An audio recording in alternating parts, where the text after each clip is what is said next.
eu posso voltar no nosso documento index.js e agora eu vou criar um listener para o botão calcular. Quando alguém adicionar um listener para esse botão, quando alguém clicar nesse botão, ele vai ter que disparar uma ação. Então, primeiro eu preciso obter o objeto que é responsável por esse botão. Então, const botão calcular recebe documents.getSelector botão calcular, que é aqui no index.html, o botão calcular está aqui. Esse é o ID desse elemento no HTML. Então, agora que eu tenho meu objeto botão calcular, que representa aqui esse botão do HTML, eu vou adicionar um listener. E vou usar aqui a opção click. Quando alguém clicar nesse botão, será disparado o código desta função aqui. Essa função, eu preciso primeiro pegar os dados que estão dentro desse input e passar eles para dentro de variáveis locais da função. Só que esses dados eles estão na forma de string, de texto. Então eu preciso converter eles para números com casas decimais. Para isso eu vou usar um método chamado parseFloat no JavaScript. Então eu vou criar aqui uma variável local chamada valor, parseFloat, e vai converter o texto daqui de dentro para o número com casas decimais. Mas primeiro eu preciso pegar o texto que está aqui, né? Então para isso eu vou criar aqui uma variável chamada texto valor. Vou copiar e colar essa linha aqui embaixo. E aqui, gente, a gente tem no SD para o texto valor. Depois do texto entrada, taxa de juros. Pegar cada um desses elementos. Eu vou até copiar e colar isso aqui e só vou modificando. Tem que ir para o valor, valor da entrada, taxa de juros e o prazo. E agora eu venho e copio aqui, ó, texto da entrada, a taxa de juros, texto prazo. Basicamente é isso.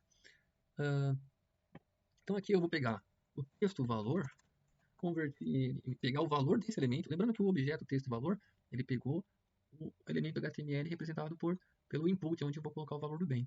Só que eu tenho que pegar o valor que for inserido pelo usuário aqui dentro. Então, o elemento, o objeto texto valor, ponto velho. Eu vou pegar esta propriedade dele. Okay? Depois eu tenho que fazer a mesma coisa para todos os elementos aqui de todos os inputs. A entrada, taxa de juros e o prazo. Vou mudar aqui para entrada, taxa de juros e prazo. Tem que fazer a mesma coisa aqui. Ó. Texto entrada, taxa de juros e o prazo. Só para não precisar digitar tudo novamente. Vou criar uma variável local chamada simulação. E aqui eu vou analisar. No primeiro momento não vou fazer essa análise, não. Simplesmente vamos já direto nessa variável simulação que nós criamos. Eu vou instanciar um objeto da classe financiamento e passar os valores que serão utilizados no construtor da classe. Lembra que é o valor, entrada, taxa de juros e prazo. Então aqui eu vou passar o valor, entrada, taxa de juros e prazo. Aqui ficou faltando simulação, faltando uma letra. Agora que eu criei meu objeto a partir da classe financiamento, eu vou chamar esse método calcula parcelas mensais e depois o método exibir parcelas. Então eu venho aqui, simulação, ponto, calcula parcelas mensais, ou simulação exibe parcelas. Agora vamos testar como é que está o comportamento desse botão. Pode ser que aconteça alguns erros. Se acontecerem erros, a gente tem que verificar em que parte que esse erro ocorreu. Vou colocar aqui um bem um tratamento de R$10.000. Vou deixar sem entrada, taxa de juros 1% ao mês, dividido em 4 parcelas. Calcular. Aqui deu um erro que o financiamento não foi definido aqui na linha 24, ele não encontrou essa classe. Isso está acontecendo porque eu esqueci de fazer o import. Lembra que financiamento é uma classe que está num arquivo separado. Então, para isso, eu vou fazer o export dessa classe. Vou usar essa mesma linha aqui, só vou modificar ela aqui dentro da classe index.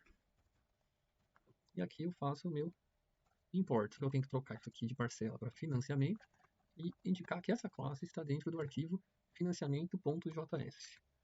Salvei novamente, vou testar de novo, 10.000, entrada 0, taxa de juros 1% em 4 parcelas.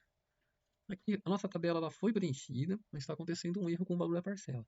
A taxa de amortização foi inserida, saldo devedor também, mas a gente tem que verificar por que esse valor da parcela está aparecendo NaN. NaN significa que é not a number, não é um número, o valor não obtido não é um número.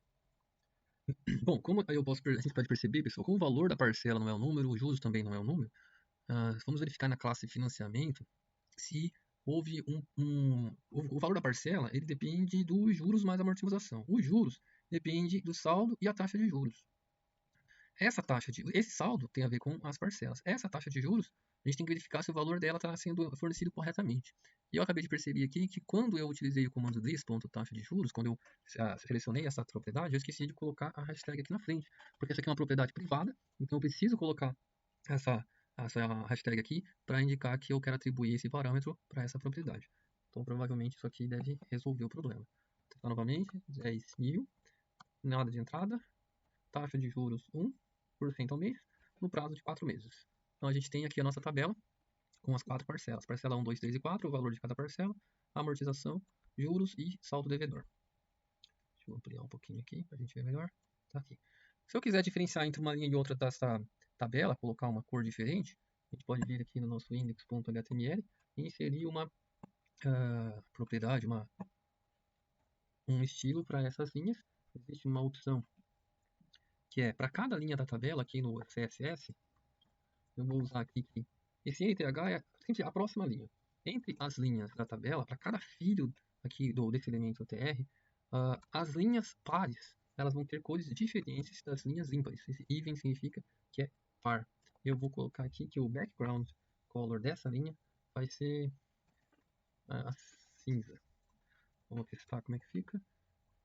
10.000, 0, 1. Vamos usar os mesmos dados que anteriormente. E agora a gente tem esse background cinza para diferenciar uma linha da outra. Bom, por enquanto é isso nesse vídeo.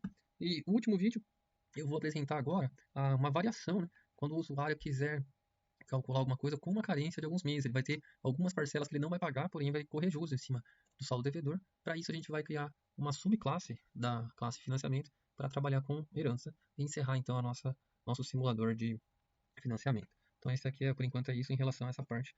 Então eu termino esse simulador no próximo vídeo.